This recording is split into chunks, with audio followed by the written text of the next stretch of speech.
الحمد لله الذي هدانا لهذا وما كنا لنهتدي لولا أن هدانا الله ونشهد أن محمدا عبده ورسوله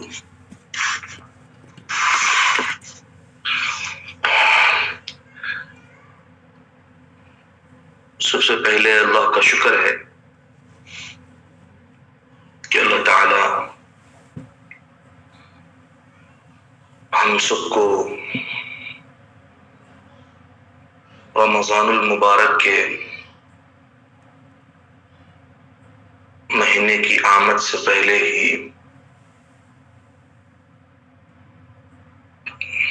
ضروری اور اہم مسائل پر مذاکرہ کرنے کی اللہ نے ہمیں توفیق دی ہے۔ تو میرے ذمے جو عنوان دیا گیا ہے سحری کے وہ افطار کے مسائل و احکام، دو باتیں ہیں، ایک ہے احکام، دوسرا ہے مسائل۔ احکام کا تعلق اللہ سے ہے اور مسائل کا تعلق نبی علیہ الصلاۃ والسلام سے ہے۔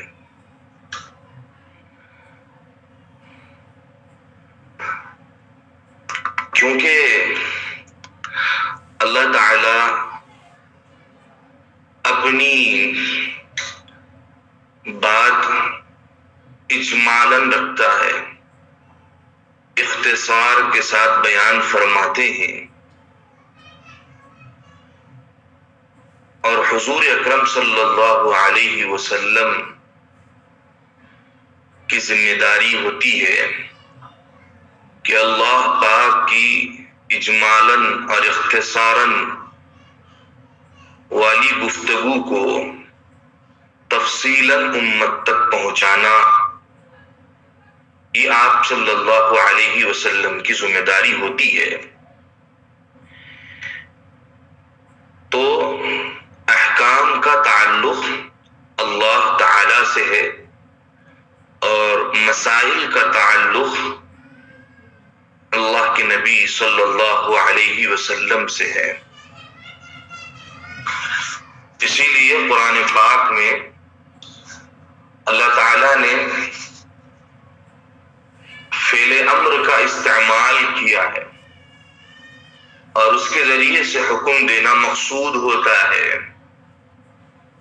اور آپ صلی اللہ علیہ وسلم اس حکم کو تفصیلاً بیان کرتے ہیں، جس کو ہم حدیث کہتے ہیں اور مسائل کہا جاتا ہے اس کو۔ تو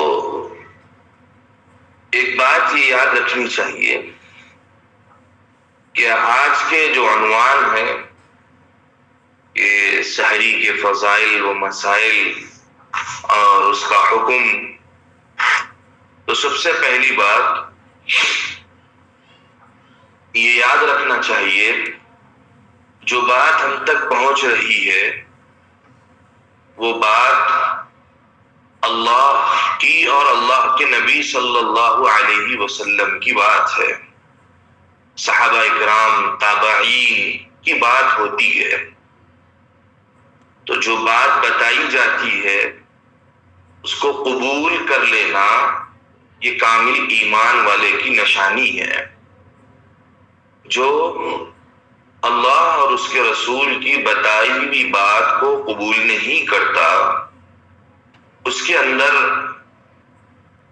کمی زیادتی کرنے کی کوشش کرتا ہے، تو قرآن یہ فرماتا ہے وَمَن يَتَعَدَّ حُدُودَ اللَّهِ فَقَدْ ظَلَمَ نَفْسَهُ، جو اللہ اور اس کے رسول کی بتائی ہوئی گائیڈ لائن ہے اس کے مطابق اگر وہ اپنی عبادات، معاملات، اخلاقیات، معاشرت، دین کی کڑی کو پار کر دیتا ہے، تجاوز کر جاتا ہے یا کمی کر دیتا ہے تو ایسا شخص یہ اپنے آپ پر ظلم کرنے والا ہے۔ تو سب سے پہلی چیز اسی لیے جو باتیں ہمارے سامنے ہو رہی ہے اس کو قبول کرنا اور قبول کر کر عمل کرنے کی کوشش کرنا، سمجھ نہ آئے تو اس الاقصی ایجوکیشن کے جو ذمہ دار ہیں یا اپنے قریبی جو علماء ہیں ان سے روابط رکھ کر مسئلے کی وضاحت اور تشفی بخش کے جواب مل لینے تک مسلسل روابط قائم رکھنا۔ تو دیکھیے مجھے جو دیا گیا ہے تو میں سب سے پہلے سحری کے فضائل بتاؤں گا، کیونکہ کوئی بھی کام آدمی اس وقت ہی کرتا ہے جبکہ اس کو اس کا شوق دلایا جاتا ہے، اس کام کی اہمیت بتائی جاتی ہے۔ تو حضور اکرم صلی اللہ علیہ وسلم نے فرمایا ہے تسحروا فإن في السحور برکۃ، سحری کیا کرو کیونکہ سحری میں برکت ہے۔ جو سحری کرتا ہے وہ برکت کو اور اللہ کی رحمت کو پانے والا ہوتا ہے، اور جو سحری نہیں کرتا ہے وہ خیر و برکت سے محروم ہو جاتا ہے۔ کیونکہ ہم دیکھتے ہیں رمضان کے موقع پر بہت سارے لوگ راتوں میں جاگنے کے عادی ہوتے ہیں، تو سحری کا بابرکت کھانا ہم چھوڑ دیتے ہیں اور وہ یہ سمجھتے ہیں کہ میں بنا سحری کا روزہ بھی رکھ سکتا ہوں، میرے جسم کے اندر طاقت ہے۔ حالانکہ اللہ کے نبی صلی اللہ علیہ وسلم نے فرمایا ہے کہ نہیں، بلکہ سحری کا کھانا کھایا کرو، اور کیونکہ اس میں اللہ تعالیٰ نے برکت رکھی ہے۔ دوسری بات، سحری کوئی معمولی بات نہیں ہے، سحری کرنے والوں پر اللہ اور اس کے فرشتے رحمتیں بھیجتے ہیں۔ کتنی بڑی بات ہے، ان اللہ وملائکتہ یصلون علی المتسحرین، یہ سحری کرنے والوں پر اللہ اور اس کے فرشتوں کی رحمتیں نازل ہوتی ہے۔ تو اس کے ذریعے سے سحری کرنے کی اہمیت میں ہمارے اضافہ ہو جاتا ہے، دلوں کے اندر اس کی عظمت بڑھ جاتی ہے۔ دیکھیے قرآن پاک میں ایک آیت ہے، ان اللہ وملائکتہ یصلون علی النبی، یہ درود پاک جو اللہ کے نبی پر بھیجا جاتا ہے اس کے مقام اور اہمیت کو بتانا ہے کہ اللہ کے نبی صلی اللہ علیہ وسلم پر جو سب سے پہلے درود پاک کا نذرانہ بھیجا ہے وہ اللہ کی ذات ہے، ان اللہ، پھر اس کے بعد قرآن میں آیا ہے وملائکتہ، اس کے بعد فرشتوں نے، اس کے بعد عام الناس دیگر لوگوں نے، یصلون علی النبی، نبی صلی اللہ علیہ وسلم پر درود پاک کا نذرانہ بھیجا ہے۔ اب یہاں دیکھیے گا سحری کرنے والوں پر کہ ان اللہ وملائکتہ یصلون علی المتسحرین، سحری کرنے والوں پر اللہ تعالی اپنی نظر کرم فرماتے ہیں اور فرشتے متوجہ ہوتے ہیں اور رحمتوں کا نزول سحری کرنے والوں پر ہوتا ہے۔ تیسری بات، سحری امت محمدیہ کی امتیازی علامت ہے۔ حدیث پاک میں فصل ما بین صیامنا و صیام اہل الکتاب اکلۃ السحر، ہمارے اور اہل کتاب کے روزوں کے درمیان سحری کا کھانا ہے۔ یعنی اہل کتاب کے نزدیک یہود و نصارہ جب وہ روزہ رکھتے تھے تو ان کے یہاں سحری کا معمول نہیں تھا. جب ایک مرتبہ آنکھ لگ جائے تو اب ان کو یہ اجازت نہیں تھی کہ وہ دوبارہ اٹھ کر کچھ کھانا کھائیں, کچھ پانی پی لیں, بلکہ ایسا نہیں, آنکھ لگنے سے پہلے جو کھا لیا, جو پی لیا, اب اسی پر باقی رات اور دن اسی پر باقی رکھنا کا حکم دیا گیا ہے. کیونکہ وہ سحری تو ہمارے اور یہود کے درمیان سحری یہ فرق پیدا کرنے والی چیز ہے اور مسلمانوں کے لیے یہ امتیازی چیز ہے. کیونکہ اللہ کے نبی صلی اللہ علیہ وسلم نے اپنی لائی ہوئی شریعت کو بڑا بنایا ہے, اونچا دکھایا ہے, اور اپنی شریعت میں کسی اوروں کی شریعت کو داخل ہونے کا گوارا نہیں کیا ہے, اور آپ اپنی شریعت کو ان کے اصول و ضوابط کے اوپر رکھا کرتے تھے. اسی لیے آپ کو معلوم ہونا چاہیے کہ عاشورے کا روزہ ہے. اللہ کے نبی صلی اللہ علیہ وسلم نے فرمایا ہے عاشورے کا دن یہودی بھی روزہ رکھتے ہیں.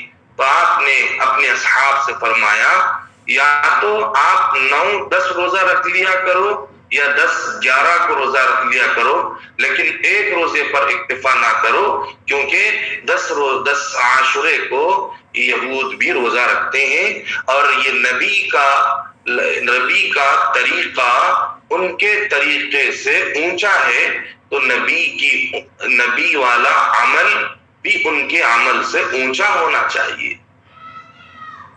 تو سحری یہ امتیاز نشان ہے. 34 حدیث میں ہے اللہ کے رسول صلی اللہ علیہ وسلم نے فرمایا ہے مومن کی بہترین سحری کھجور ہے.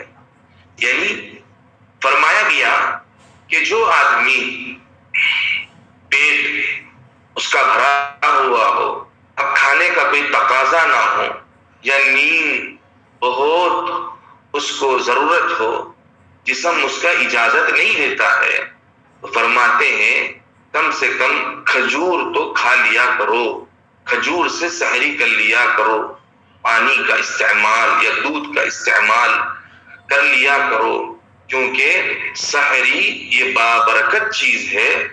کم سے کم کھجور کھا لینے سے وہ برکت تو ہم کو حاصل ہو جاتی ہے.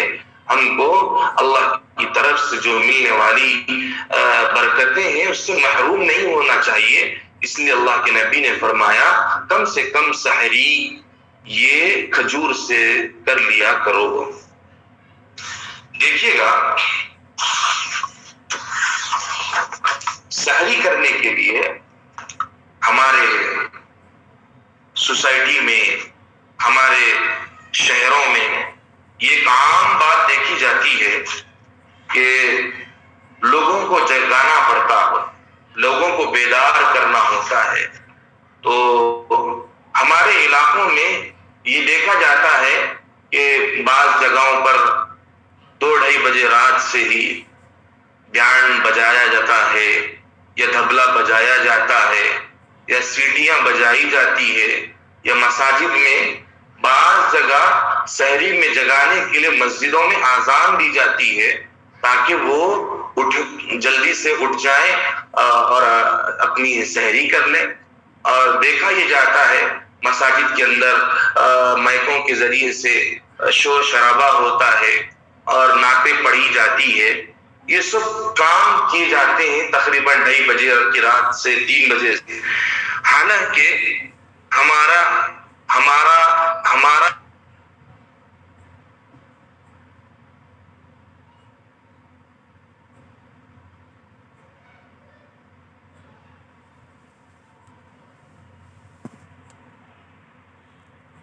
نہیں ہے. ہمارے مذہب اسلام کے اندر اس کی اجازت نہیں ہے. اسی لیے حدیث مبارکہ میں بھی ہے کہ ایذائے مسلم حرام ہے. یعنی مسلمانوں کو یہ مناسب نہیں ہے کہ ان کے نیک عمل کی وجہ سے کسی دوسروں کو تکلیف پہنچ جائے، ایسا نیک عمل نہیں کرنا چاہیے۔ اس کے بعد نیتوں کا مسئلہ ہے کہ سحری میں نیت کرنا ہوتا ہے۔ تو نیت کے متعلق ایک بات یہ یاد رکھ لیجئے گا، ہر عبادت کے صحیح ہونے کے لیے نیت شرط ہے۔ نیت کے بغیر نہ ہماری عبادت قبول ہوگی، نہ ہی ہمارا کوئی روزہ قبول ہوگا، کیونکہ چاہے نماز ہو چاہے وہ روزہ ہو، ان کے لیے نیت شرط ہے۔ اگر نیت نہیں کریں گے تو پھر ہماری یہ عبادت قبول نہیں ہوگی۔ جب عبادت قبول نہیں ہوگی تو ہم سحری تو کر لیں گے، لیکن کوئی ثواب اس پر ہم کو نہیں ملے گا، کوئی ثواب اس پر ہم کو نہیں ملے گا۔ اسی لیے نیت کرنا ضروری ہے۔ حدیث مبارکہ میں بھی ہے، انما الاعمال بالنیات، اعمال کا دار و مدار نیتوں پر ہے، یعنی نیت ہوگی تبھی ہمارے اعمال قبول ہوں گے، اعمال صالحہ اللہ کے یہاں مقبول ہوں گے۔ نیت کسے کہتے ہیں؟ جیسے ہمارے دیکھا جاتا ہے ایک دعا پڑھائی جاتی ہے، نویت ان اصوم غدا للہ تعالی، تو یہ نیت نہیں ہے بلکہ یہ تو الفاظ ہے، اور یہ حدیث سے بھی ثابت نہیں ہے، نیت یہ الفاظ سے کہنا، زبان سے کہنا یہ ضروری نہیں ہے، بلکہ اگر کوئی دل ہی دل میں ارادہ کر لے، نیت کر لے کہ بھئی میں آج روزہ رکھنے والا ہوں، تو بس یہی کافی ہے۔ اگر کسی نے اتنا بھی نہیں کہا بلکہ صرف سحر میں اٹھ کر کھانا تناول کر لیا ہو تو یہ بھی نیت ہی شمار ہوگی۔ البتہ کسی کو زبان سے تلفظ کے بغیر دل کو اطمینان حاصل نہ ہوتا ہو تو زبان سے تلفظ کر لینا بہتر ہے۔ بعض گھروں کے اندر یہ دیکھنے کو ملتا ہے کہ بھائی یہ دعا پڑھائی جاتی ہے، اور بڑے ہمارے گھر کے جو ہوتے ہیں وہ زور دیتے ہیں کہ بھائی دعا پڑھو، بغیر دعا کے نہ سحری کا کھانا کھانا دیتے ہیں، نہ پانی پینے دیتے ہیں۔ تو یہ کوئی ضروری نہیں ہے کہ بھائی اس کو دعا پڑھوایا جائے، نیت کروائی جائے، بلکہ اگر کسی نے دل ہی دل میں نیت کر لیا ہو تو وہ کافی ہے، یا اگر کسی نے سحر کا کھانا ہی کھا لیا تو یہ بھی نیت ہی کے اندر شمار ہو جائے گا۔ تو دوسری بات یہاں پر دیکھیے گا، ایک بات ہے صبح صادق کی تعریف کیا ہے؟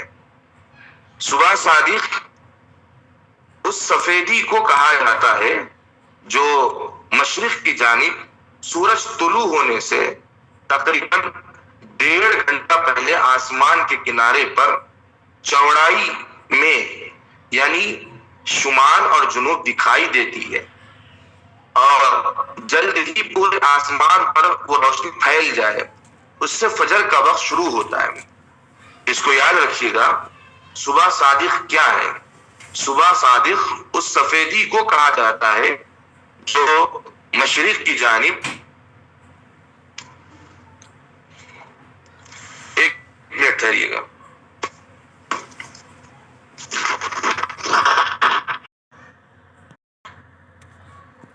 پہلی بات ہم نے بتائی ہے کہ بھائی سحری کے لیے جگانے کے لیے کوئی شور شرابہ ہنگامہ نہیں کرنا چاہیے، کیونکہ اس کے ذریعے سے اور لوگوں کو تکلیف ہوتی ہے، چاہے وہ غیر مسلم ہو چاہے غیر مکلف ہو، جن کے اوپر روزہ فرض نہیں ہے، ان لوگوں کے اوپر ان کو تکلیف پہنچتی ہے، اور کسی کو تکلیف دے کر عبادت کرنا یہ اچھی بات نہیں ہے۔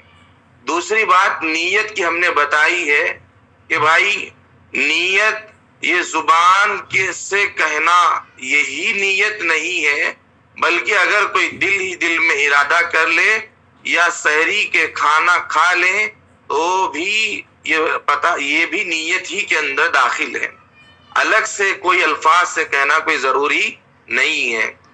تیسری بات میں آپ کو یہ بتا رہا تھا، کیونکہ سحری کا وقت ہے، تو سحری کا وقت کے سلسلے میں ہمارے یہاں بہت لا علمی کی وجہ سے بے توجہی بڑھتی جاتی ہے. تو اس کے لیے ایک دو باتیں کہہ رہا ہوں، اس کو پہلے سمجھ جائیے گا. پہلی بات یہ ہے کہ سحری کا آخری وقت جو ہوتا ہے وہ صبح صادق پر ختم ہوتا ہے. صبح صادق کسے کہتے ہیں اس کی تعریف میں آپ کو بتا رہا ہوں. صبح صادق اس سفیدی کو کہا جاتا ہے جو مشرق کی جانب سے سورج طلوع ہونے سے، یعنی جہاں سے ہمارا سورج نکلتا ہے اس کو مشرق کہا جاتا ہے، اور جہاں ڈوبتا ہے اس کو مغرب کہا جاتا ہے، اور اسی کو قبلہ بھی کہا جاتا ہے. تو صبح صادق اس سفیدی کو کہا جاتا ہے جو مشرق کی جانب سے سورج طلوع ہونے سے تقریباً 1.5 گھنٹہ پہلے آسمان کے کنارے پر چوڑائی میں شمال اور جنوب دکھائی دیتی ہے اور جلدی ہی پورے آسمان پر پھیل جاتی ہے. جب یہ روشنی پورے آسمان پر پھیل جاتی ہے تو اس سے فجر کا وقت شروع ہو جاتا ہے اور روزہ رکھنے والوں پر کھانا پینا حرام ہو جاتا ہے. اس کو صبح صادق کہا جاتا ہے. صبح صادق کا صحیح علم موجودہ زمانے میں نماز کے اوقات کے جو کارڈ لکھے جاتے ہیں، اس سے ممکن ہے کہ اس سے ہم کو صحیح علم ہو جائے، کیونکہ اس میں لکھا ہوا ہوتا ہے کہ بھائی فجر کا وقت یہاں سے شروع ہو رہا ہے اور فجر کا وقت اس پر ختم ہو رہا ہے. تو اگرچہ سورج کے نکلنے اور ڈوبنے میں کبھی جلدی بھی ہوتی ہے، کبھی تاخیر بھی، کبھی تقدیم و تاخیر نہیں ہوتی ہے، اور کارڈ کے اوقات میں بعض مرتبہ غلطی کا امکان بھی ہے، چونکہ یہ اندازہ انسانوں کا کیا ہوا ہے، ورنہ ہر بندہ سورج پر نظر جمائے نہیں رہ سکتا، اور بہت سے بندوں کو صبح صادق اور صبح کاذب کا فرق بھی معلوم نہیں ہوتا ہے. بس ایسے وقت میں ہمیں کیا کرنا چاہیے؟ ہمارے گھر کے اندر ماہر علماء جن کو فلکیات کا علم ہو، اگر ان کا بنایا ہوا نظام ہمارے پاس موجود ہو تو بہت بہتر ہوگا. اور آج کے زمانے میں بھی ماشاءاللہ کارڈوں کے اندر یہ لکھا ہوا ہوتا ہے کہ بھائی کہ افطار کا سحر کا وقت یہاں پر ختم ہو رہا ہے، لیکن 10-5 منٹ کی گنجائش ہوتی ہے، تو ہم کو ان 10-5 منٹ کی جو گنجائش ہم کو بتلائی جا رہی ہے اسی پر سحر ہمارا ختم کر لینا چاہیے. بعض لوگ ہوتے ہیں جو یہ دلیل دیتے ہیں کہ بھائی جیسے قرآن پاک کے اندر ہے کہ سفید دھاریاں خیط الابیض من الخیط الاسود من الفجر ثم اتم الصیام الی اللیل، یہ کہا جاتا ہے کہ بھائی سفید دھاریاں کالی دھاریوں سے ممتاز ہو جائے. یعنی اس طرح کی جو باتیں کہہ کر جو اذان ہونے تک کھاتے ہیں وہ لوگ اپنے روزے کو غارت کر رہے ہیں، وہ لوگ روزہ نہیں رہ رہے ہیں، اس لیے کہ اذان ہونے تک سحری کھانے سے ہمارا روزہ نہیں ہوتا ہے، بلکہ آپ اگر روزہ بھی رکھ لیں گے تو وہ بھوکا رہنا ہوگا، وہ روزہ نہیں ہوگا. روزے داروں سے گزارش ہے کہ یا تو آپ کارڈ پر اعتماد کر کے وقت پر سحری ختم کر دیں، یا اپنے پاس پورے سال کا معتبر عالم یا کمیٹی کا بنایا ہوا نظام الاوقات کا چارٹ رکھ لیں. جیسے ہمارے زمانے میں عصر حاضر ایک کام کا شعبہ ہے ماشاءاللہ، وہ لوگ وقت افطار اور سحر کا وقت بتاتے بھی ہیں اور کتنی ٹائم کی گنجائش ہوتی ہے وہ بھی اس کے اندر لکھتے ہیں. تو ہم اس کے جو انتظامیہ ہے ان سے ہم گزارش کرتے ہیں کہ رمضان کے موقع پر اس گروپ کے اندر وہ عصر حاضر کا وہ روزانہ کا ٹائم ٹیبل بھیج دیا جائے تو عمل کرنا ہمارے لیے آسان ہو جائے گا. حالانکہ حضور اکرم صلی اللہ علیہ وسلم کا جو معمول تھا سحری کا، حضرت زید بن ثابت رضی اللہ عنہ سے روایت ہے، وہ کہتے ہیں کہ ہم نے رسول اللہ صلی اللہ علیہ وسلم کے ساتھ سحری کی ہے، پھر آپ صلی اللہ علیہ وسلم نماز کے لیے کھڑے ہو گئے. حضرت انس بن مالک رضی اللہ عنہ فرماتے ہیں کہ میں نے دریافت کیا، اے اللہ کے رسول، آذان اور سحر میں کتنا وقفہ ہوتا ہے؟ یعنی سحری کا ٹائم کب ختم ہوتا ہے اور نماز کا اذان کا کب شروع ہوتی ہے، فجر کی نماز کا وقت کب شروع ہوتا ہے، تو اللہ کے رسول صلی اللہ علیہ وسلم فرماتے ہیں کہ حضور صلی اللہ علیہ وسلم یہ سحری اور آذان کے درمیان جتنا وقفہ ہوتا تھا اس میں کم سے کم 50 آیتیں آپ پڑھ لیا کرتے تھے. 50 آیتیں، یعنی آج کل کے زمانے میں 6 منٹ اور 10 منٹ لگتے ہیں، اس سے زیادہ تو نہیں لگتے ہیں سحری. دوسری بات، یہ تو سحری کے وقت کے متعلق ہو گئی تھی. دوسری بات یہ ہے کہ سحری میں کہ منکرات کیا ہے، یعنی کن چیزوں سے ہم کو بچنا چاہیے.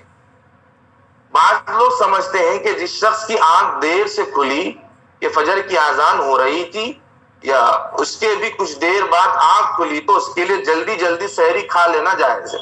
یعنی ہمارے گھروں میں دیکھا جاتا ہے کہ بھائی اگر شاپنگ کو چلے گئے، کیونکہ ہم لوگ رمضان کا مہینہ شاپنگ کا سمجھتے ہیں خاص طور پر 10 روزے کے بعد، تو یہ دیکھنے کو ملتا ہے کہ بھائی شاپنگ کو چلے گئے یا کسی کام کی وجہ سے رات دیر ہو گئی ہے، تو پھر جیسے ہی اذان کی آواز سننے میں آتی ہے، اگر ہماری اچانک آنکھ کھل جاتی ہے تو فوراً اپنی فیملی کے لوگوں کو اٹھاتے ہیں اور کہتے ہیں کہ جلدی جلدی کھانا کھا لو، جلدی جلدی کھانا کھا لو. تو یاد رکھنا چاہیے اس طرح کرنے سے ہماری سحری ہوتی ہے. دوسری چیز جو ہمارے معاشرے میں پائی جاتی ہے، بعض لوگ آدھی رات سے سحری کھا کر بیٹھ جاتے ہیں. اتنی جلدی سحری شریعت کے منشا اور سحری کے مقاصد کے خلاف ہے. کیوں؟ اس لیے کہ سحری کرنا یہ پورا دن بھر بھوکا رہنے کے لیے نہیں ہے. کیوں؟ سحری کرنے کا مقصد یہ ہوتا ہے اس کے ذریعے سے دن بھر کے معمولات، دن بھر کی عبادتیں اور دن بھر ہمارا اللہ کے ساتھ مضبوط تعلق ہو جائے. اسی لیے ہم کو سحری کھانے کا حکم ملا ہے. وقت پر کام کریں گے، وقت پر ہمارا پورے کام آسانی کے ساتھ خشوع و خضوع کے ساتھ ہوں گے. آدھی رات 12-1 بجے کھا لیے، 2 بجے کھا لیے تو پھر اس لیے سحری یہ آپ کی جان پر آپ کی جان کو نقصان پہنچانے والی ہوگی. وہی ہوگا کہ ہم فجر میں سو گئے تو پھر افطار میں اٹھنے والے بن جائیں گے. تو اس طرح بھی نہیں ہونا چاہیے. بعض لوگ ہیں، تیسری بات، بعض لوگ سحری کھانے کے لیے تو اٹھتے ہیں مگر فجر کی نماز پڑھے بغیر سحری کھا کر فوراً سو جاتے ہیں. اس طرح رمضان میں ان کی فجر کی نماز قضا ہو جاتی ہے. یاد رکھیے اس طرح سحری کی سنت ادا کر کے فجر کی فرضوں کو قضا کرنا جائز نہیں. سحری کھانا سنت ہے اور نماز پڑھنا یہ فرض ہے. فرض کا مقام سنت سے بڑھا ہوا ہے. ایک مرتبہ کسی صحابی نے حضور صلی اللہ علیہ وسلم سے، یہ حضرت عمر فاروق سے سوال کیا تھا کہ میں تہجد پڑھتا ہوں لیکن میری فجر کی نماز میں آنکھ نہیں کھلتی ہے تو میں کیا کروں؟ تو اللہ کے نبی یا حضرت عمر نے فرمایا کہ آپ تہجد کی نماز کو چھوڑ ڈالو اور فجر کی نماز میں جاگو، کیونکہ فجر کی نماز یہ فرض ہے اور تہجد کی نماز یہ نفل ہے. تو اس کا بھی ہم کو خیال رکھنا چاہیے. سحری کھاؤ، اتنا کھاؤ کہ جسم ہمارا ساتھ دے، اتنا نہ کھاؤ کہ حلق کے اوپر پہنچ جائے اور سستی دوبارہ لائق ہو جائے اور ہم فجر کی نماز پڑھے بغیر ہی سو جائیں. یہ چیز اچھی چیز نہیں ہے. چوتھی بات، بعض لوگ یہ سمجھتے ہیں کہ اگر کسی پر صبح صادق سے پہلے غسل واجب ہو یا صبح صادق سے پہلے عورت کو حیض و نفاس آنا بند ہوا ہو، غسل سے پہلے نہیں کھا سکتے ہیں. لہذا اگر کسی کی دیر سے آنکھ کھلی اور غسل کرنے اور سحری کھانے کا وقت نہیں تو پریشان ہوتے ہیں اور بعض تو روزے ہی چھوڑ دیتے ہیں یا بغیر سحری کے روزہ رکھ کر تکلیف اٹھاتے ہیں. حالانکہ سحری اس حالت میں بھی کھانا جائز ہے. کیوں؟ اس لیے کہ وقت کی گنجائش نہیں ہے. اگر ہم سحری نہیں کریں گے تو پھر ہمیں تکالیف اٹھانا پڑے گا. تو فرماتے ہیں ناپاکی کی حالت میں بھی وقت میں گنجائش نہ ہونے کی وجہ سے ہم لوگ سحری کر لے سکتے ہیں. سحری کر لینے کے بعد پھر اپنی ناپاکی کو پاکی میں تبدیل کر لے سکتے ہیں. اس کا بھی خیال رکھنے کی ضرورت ہے. اور دیکھیے گا، یہ ہو گیا سحری کے متعلق گفتگو. اور ایک بات یہ بھی ہے، عموماً یہ دیکھنے کو ملتا ہے کہ کوئی ادر کنٹریز میں رہنے والے ہوتے ہیں، جیسے مثال کے طور پر سعودی عرب میں رہنے والے ہیں، تو انڈیا اور سعودی عرب کے وقت میں 1.5 گھنٹے کا فرق ہوتا ہے. یعنی یہاں اذان ہونے کے بعد سعودیہ میں 1.5 گھنٹے کے بعد اذان ہوتی ہے کسی بھی نماز کی ہو، کیونکہ وہاں کوئی بھی چیز بعد میں وجود میں آتی ہے، پہلے یہاں کا وقت پورا ہوتا ہے.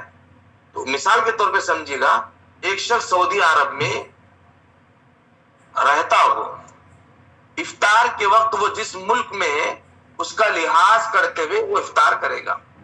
لہذا مثال کے طور پر سعودی میں سحری کر کے ہندوستان آیا، سعودی میں سحری کر کے ہندوستان آیا تو افطار ہندوستان کے وقت کے مطابق کرے گا، اگرچہ کہ اس کا روزہ اس صورت میں بہت چھوٹا ہوگا. کیوں کہ سعودی عرب کا وقت ہندوستان کے لحاظ سے 2.5 گھنٹے بعد ہوتا ہے. میں نے 1.5 گھنٹا کہا لیکن 2.5 گھنٹے بعد ہوتا ہے. لہٰذا وہ وہاں کے حساب سے جب سحری کرے گا تو ہندوستان کے لحاظ سے 2.5 گھنٹہ بعد کرے گا، اور وہاں سے جب ہندوستان پہنچے گا تو افطار سعودی عرب کے لحاظ سے 2.5 گھنٹہ پہلے ہوگا، مگر اس کے باوجود اس کو ہندوستان ہی کے لحاظ سے افطار کرنا چاہیے. اور اس کے برعکس اگر کوئی ہندوستان میں سحری کرے اور سفر کر کے سعودیہ چلا جائے تو روزہ بڑا ہو جائے گا، مگر اس کو بھی اصول کے تحت میں وہاں کا لحاظ کرتے ہوئے افطار کرنا ہوگا. یعنی اگر کوئی یہاں سحری کیا ہوگا تو اب وہ جب سحری ہندوستان میں کر کر سعودیہ کو جائے گا تو پھر اس کا روزہ بڑا ہو جائے گا، اور سعودیہ میں وہاں سحری کرے گا یہاں افطار کرے گا. بتانا یہی مقصد ہے، جو ٹائم پر وہ پہنچ رہا ہو اسی ٹائم کے حساب سے اس ملک کے اندر وہ کام کرے گا. کیا بھائی سمجھ میں آ رہی کہ نہیں آ رہی میری بات؟ کیونکہ یہ مسائل فضائل بتانا ہے، مسائل بتانا ہے، یا اوپر سے چلی جا رہی ہے بات آؤٹر رنگ روڈ سے؟ سمجھ میں آ رہی ہے؟ اچھا بھائی، سمجھ میں آ رہی. بہت اچھے لوگ ہو بھائی تم، اسد صاحب کی اکیڈمی کے. اب آ جائیے بھائی، کیونکہ افطار کے مسائل بیان کرنا ہے، کیونکہ ٹائم بھی کم ہے. دیکھ لیجئے گا افطار کے فضائل. روزے دار کی دعا اس وقت قبول ہوتی ہے جس وقت ہماری دعا کے قبول ہونے کا ہوتا ہے، اس وقت ہم باہر سے سامان لانے کی فکر میں رہتے ہیں. حالانکہ وہ وقت کیا ہوتا ہے؟ دعا کی قبولیت کا ہوتا ہے. تہجد کا وقت بھی ہمیں سحر میں ملتا ہے، لیکن ہم تہجد کا اہتمام نہیں کرتے ہیں. گھر کی عورتیں بعض پڑھنے والی پڑھ لیتی ہیں اور بعض پکانے کے اندر ہی مبتلا ہوتی ہیں. الگ الگ قسم کے پکوانوں کے اندر مصروف رہ کر اپنی جنت کو بھول جاتی ہے اور اپنے رب سے ملاقات کو بھول جاتی ہے. تو نہ وہاں پر سحر کے وقت میں تہجد کو چھوڑنا چاہیے اور نہ ہی افطار کے وقت دعا کو چھوڑنا چاہیے. سحر یہ اللہ والوں کے لیے بہت قیمتی وقت ہے، اور آپ کو معلوم ہونا چاہیے سحر کا وہ وقت ہے کہ جس وقت میں اللہ تعالیٰ پہلے آسمان پر آ کر بیٹھ جاتے ہیں، کیونکہ وہی تہجد کا وقت ہوتا ہے اور یہ مقربین کا وقت ہوتا ہے. تو سحری کے وقت میں تہجد کا اہتمام ہونا چاہیے. مرد آدمی رات بھر جاگتے ہیں تو سونے کا معمول کرتا، وہ لوگ سونے کی چکر میں تہجد بھول جاتے ہیں، اور عورتیں پکانے کی چکر میں تہجد کو بھول جاتے ہیں.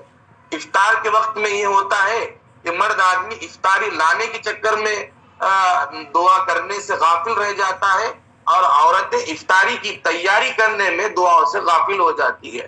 پھر اس کے بعد کہتے ہیں کہ ہمارے گھر میں افلاسی ہے، بے برکتی ہے، رحمتیں نہیں آتی ہے. کہاں سے آئے گی؟ کچھ بھی نہیں آئے گی. جب تک کہ گھر کو بگاڑنے والے گھر والے ہی ہو تو کچھ بھی نہیں آ سکتی ہے.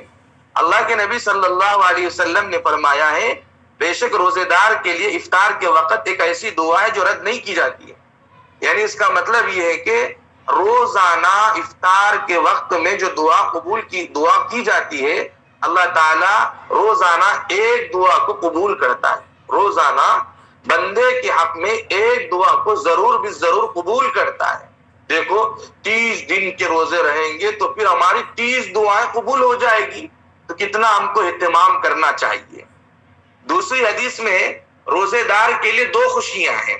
پہلی خوشی تو یہ ہے کہ ایک خوشی افطار کا وقت اور دوسری خوشی اپنے رب سے ملاقات کرنے کا وقت ہے.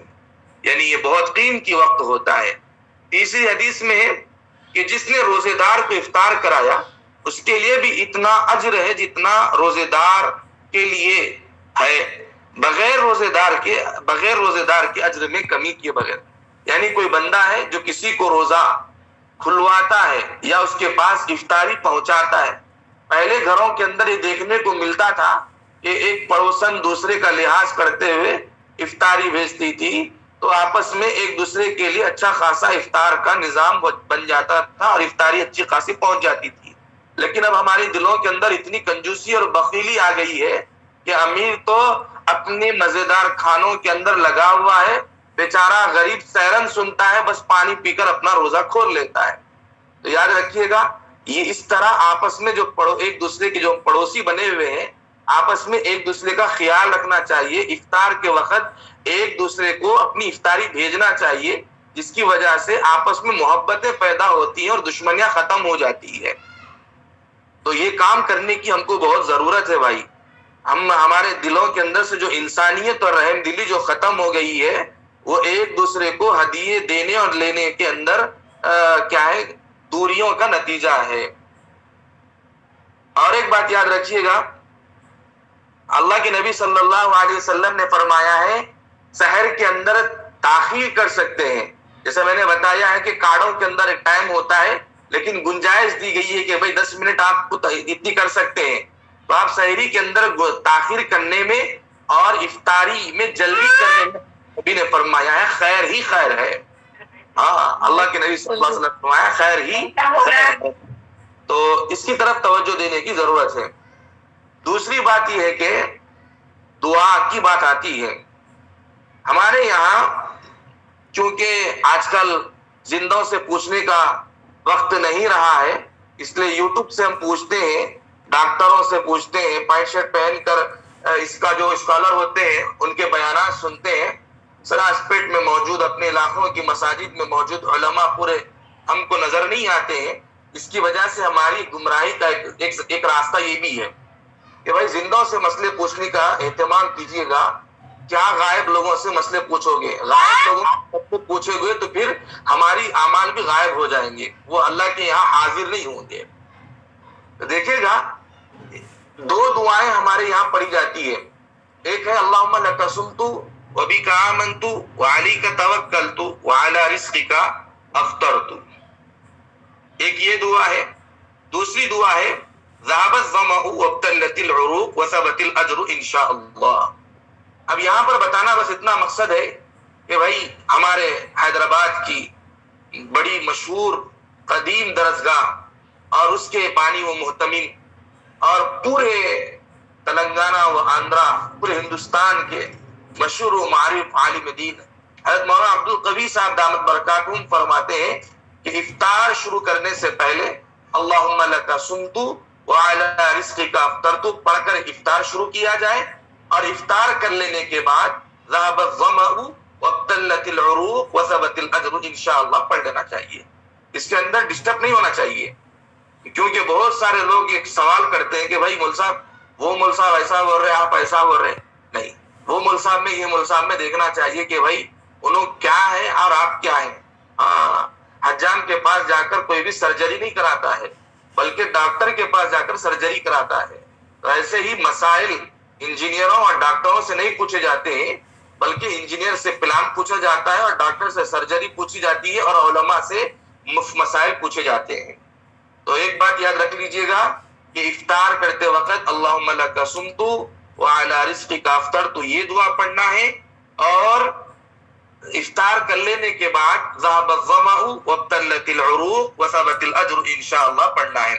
اور جو ہماری اس دعا کے اندر وبک آمنت کا اضافہ ہوتا ہے اور وبک آمنت کا اضافہ ہوتا ہے تو یہ اضافہ اگر حضرت مفتی شفیع صاحب رحمۃ اللہ علیہ فرماتے ہیں کہ اگر یہ دعا کے ناطے میں اگر اس کو پڑھ لیا جائے تو کوئی حرج نہیں ہے، لیکن اس کو دعا کا حصہ سمجھ کر کہ یہ دعا کا جزو لازم ہے، اس طرح سمجھ کر اگر کوئی وبی کا آمنتو بھی پڑھ لیتا ہے تو یہ درست نہیں ہے۔ بھائی ٹائم ہو گیا نا بھائی؟ جی مصعب 5 منٹ لے سکتے ہیں مصعب، تھوڑا شریک ہونے میں تھوڑا سا وقت ہے۔ جی بھائی دیکھیے گا، اور ایک بات، اہم بات آپ لوگوں سے یہ کہنی ہے، دیکھنے کو ملتی ہے بڑے روزے چھوٹے روزے، بڑے رمضان ہم لوگ اس طرح ڈیوائڈ کر لیتے ہیں، جو 15ویں تاریخ کے روزے کو اور بعض 26-27 کے روزے کو بڑا روزہ سمجھتے ہیں۔ بعض لوگ ہوتے ہیں جو 15ویں روزے کو اور بعض وہ ہوتے ہیں جو 26 اور 27 کے روزے کو بڑے روزے سمجھتے ہیں۔ اور میں گزشتہ رمضان میں ایک بات یہ بھی سننے کو ملا ہے کہ بہت سارے لوگوں سے پوچھا کہ بھائی آپ لوگ روزہ کیوں نہیں رہتے، تو وہ لوگ کہہ رہے تھے کہ ہم آخر میں روزے رکھ لیں گے مول صاحب، آخری کے 10 دن۔ تو فرمایا کیوں بھائی؟ تو انہوں نے جواب دیا کہ مول صاحب یہ جو 20 روزے شروع کے ہوتے ہیں وہ چھوٹے روزے ہوتے ہیں، اور آخر کے جو 10 روزے ہوتے ہیں وہ بڑے روزے ہوتے ہیں۔ تو ان کو علم نہیں ہے، اس لیے اس طرح کی گفتگو کرتے ہیں۔ یاد رکھنا چاہیے یہ 15ویں تاریخ کا روزہ ہو یا 26-27 کا روزہ ہو تو یہ سمجھتے ہیں کہ پورے مہینے کے روزوں کا ثواب ان کو حاصل ہو جائے گا۔ جس طرح جمعہ نماز پڑھنے والا اپنے کو نمازی سمجھنے لگتا ہے، اسی طرح یہ لوگ بھی اپنے کو پورے مہینے کا روزے دار سمجھتے ہیں۔ ہاں، اور جس طرح حاجی حضرات نے جمعہ کے دن عرفہ آ جائے تو حج اکبر کا نام دیتے ہیں، یعنی بڑا حج کہا جاتا ہے، اور اس کے متعلق شاید کوئی خاص فضیلت فرض کرتے ہوں، اسی طرح رمضان میں بڑے روزے اور چھوٹے روزے کا تصور ہے۔ بعض لوگوں نے یہ سمجھ رکھا ہے اگر خود روزہ نہ ہو بلکہ کسی روزے دار کے ساتھ بیٹھ کر افطار کر لے تو ہمیں اس روزے دار کے برابر ثواب مل جائے گا۔ ہاں، یہ بہت ہوتے ہیں کچھ لوگ اپنی پیٹ کی پوجا کو اچھی طرح سمجھتے ہیں، جہاں بھی ملا جس قدر ملا بس پیٹ بھر جائے کافی ہے، کسی نہ کسی تعویل کے ذریعے سے۔ کچھ ہوتے ہیں ایسے لوگ بھی کہ بھائی روزے دار کے بازو بیٹھ کر ہم روزہ کر لیں گے یا کسی روزے دار کو روزہ کرا دیں گے تو پھر ہم کو بھی روزہ رکھنے والے کے برابر اجر مل جائے گا، تو پھر ہمیں روزہ رکھنے کی کیا ضرورت ہے؟ اس طرح سمجھ کر لوگ روزہ چھوڑ دیتے ہیں۔ روزے دار کو اور اپنے ذمے سے روزہ ساقط ہونا الگ بات ہے، روزے دار کو افطار کرانے کا ثواب مل جائے گا۔ یہاں پہ ایک بات ہے کہ بھائی آپ کسی روزے دار کو افطار کرا رہے ہو تو آپ کو افطاری کرانے کا ثواب تو مل جائے گا، لیکن ثواب کے ساتھ ساتھ روزہ چھوڑنے کا گناہ بھی آپ کو دیا جائے گا۔ ہاں، ایسا نہیں ہے کہ آپ دنیا میں دھوکہ دہی سے جو سامان بیچ دیتے ہو، اللہ کے یہاں بھی دھوکہ دہی کا معاملہ آپ کر سکتے ہو، اس طرح نہیں ہو سکتا ہے۔ اللہ کے یہاں تو کوئی نہیں بچ سکتا ہے، لیکن خود روزہ ترک کرنے کا گناہ ہوگا۔ علاوہ ازیں روزہ چھوڑ کر محض روزے دار کو افطار کرا دینے یا اس کے ساتھ افطار کر لینے کو روزے کا قائم مقام سمجھنے کا علیحدہ گناہ ہوگا۔ بس معلوم رہے کہ شریعت میں اس طرح کے اضغاث و احلام کی کوئی حیثیت نہیں ہے۔ اللہ اکبر، رب اکبر کا ہر حکم اکبر ہے۔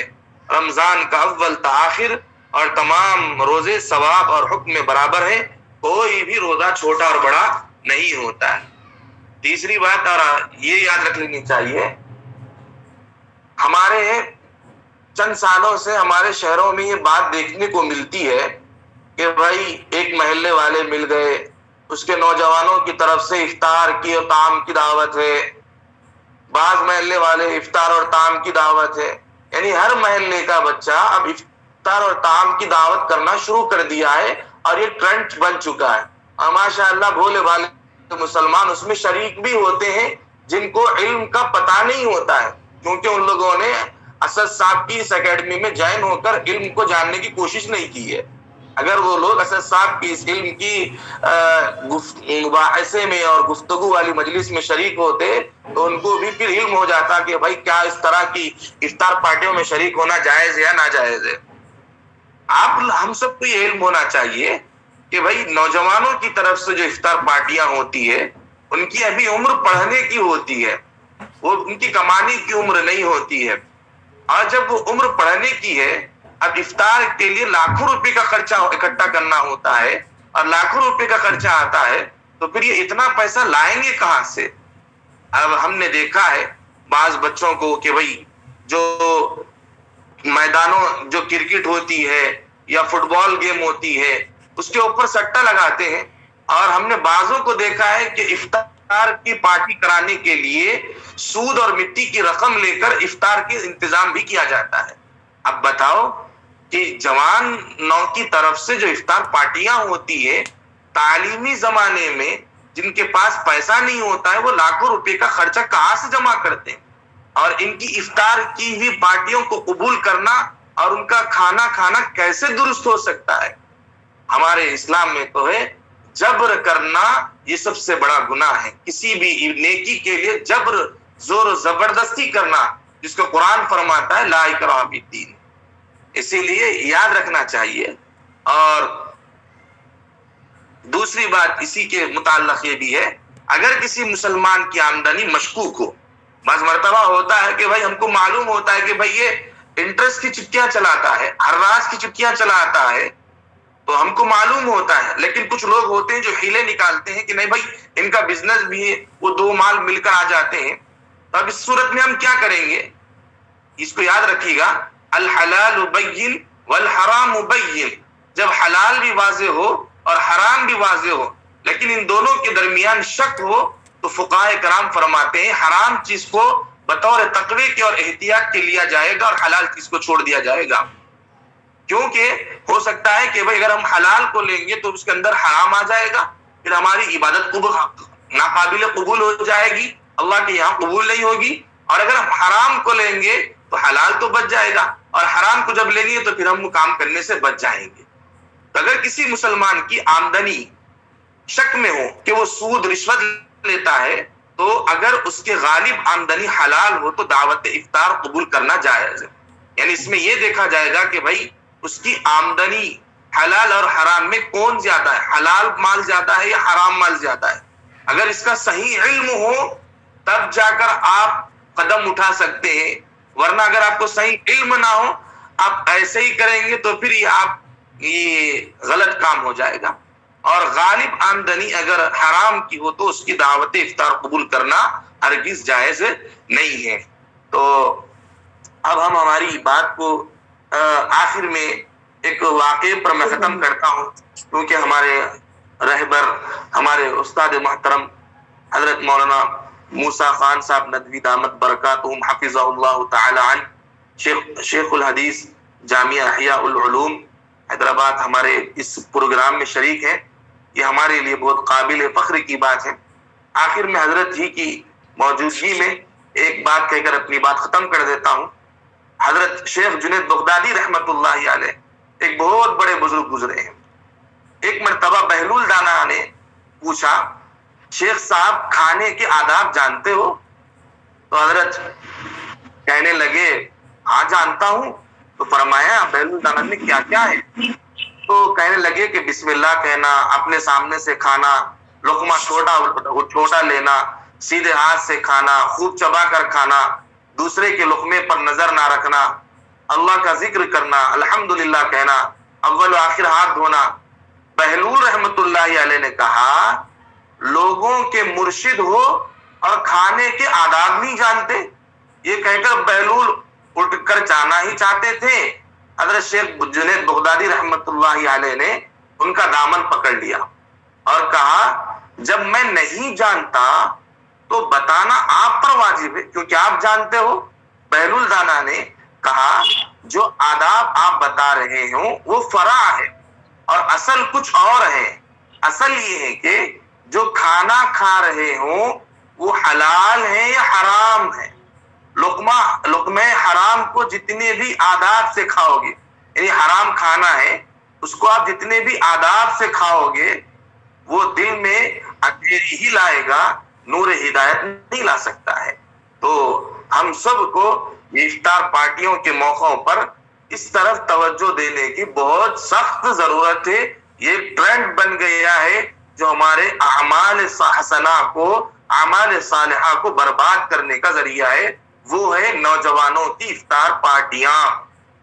اللہ سے دعا ہے اللہ بولنے والے کو بھی عمل کی توفیق نصیب فرمائے, سننے والوں کو بھی عمل کی توفیق نصیب فرمائے.